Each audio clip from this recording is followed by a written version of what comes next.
Uma grande discussão que é realizada sempre quando nós falamos sobre transtornos do neurodesenvolvimento, a prevalência da incapacidade da leitura e escrita em meninos e meninas. Qual é a prevalência?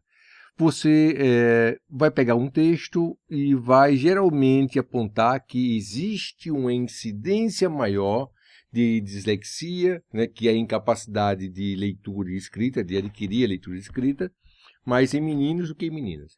No entanto, eu queria fazer essa discussão hoje como um alerta, né, sobre esses estudos. Eu vou pegar a concepção, né, vou mostrando aqui na tela um gráfico da Sally Schwevitz, né, que é sobre a dislexia, né, entendendo a dislexia. E ela faz um alerta muito interessante sobre esses estudos de prevalência em meninos maior, cerca de 3, 4, 5 vezes maior do que em meninas. E ela vai discordar no texto. Por quê?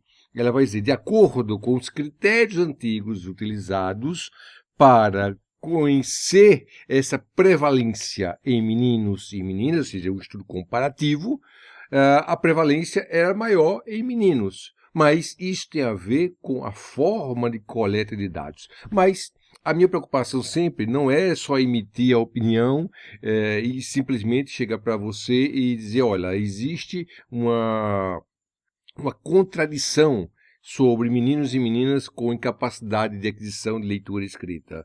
Mas eu quero mostrar de uma pesquisadora que é reconhecida mundialmente, que é a Sally Schwevitz, que ela escreve e explica essa contextualização da prevalência em meninos e meninas. Olha o que ela coloca, certo?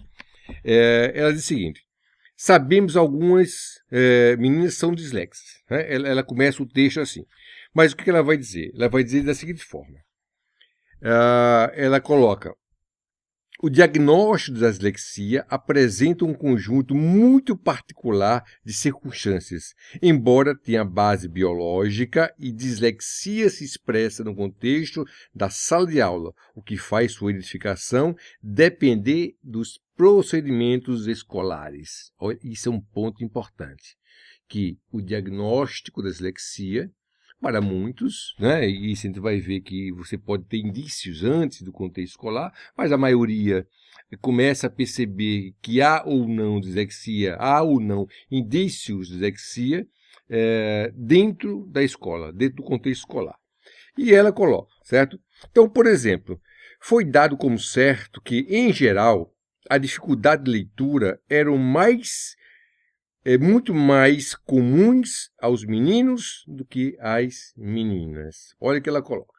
E ela está colocando esse gráfico que eu estou colocando aqui na tela, e ela diz o seguinte: a prevalência da incapacidade de leitura é 3 ou 4 vezes mais comum nos meninos do que das meninas.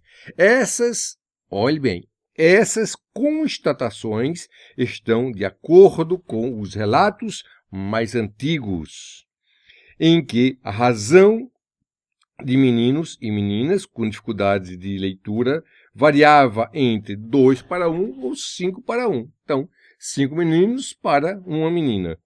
O ponto em comum que liga esses estudos mais antigos é que eles foram todos baseados em amostras identificadas ou por meio de procedimentos clínicos ou por meio de procedimentos de identificação escolares. Aí vem a crítica dela. Olha só. Em contrapartida, não encontramos diferenças significativas na prevalência de dificuldade de leitura em meninas e meninos identificados usando nosso critério baseado em pesquisa. Ou seja, na estrutura da pesquisa feita pela Sally Schwevitz, ela coloca claramente que os professores foram solicitados a preencher um inventário multifatorial para conhecer se há ou não, né, essa prevalência, ou seja, para identificar se existe ou não dislexia naquela turma, certo? Bom, ele coloca: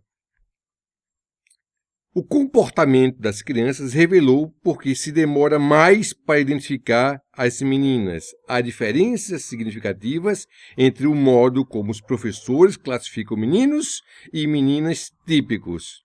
Os professores incorporam uma norma para o comportamento da sala de aula que reflete o comportamento das meninas normais.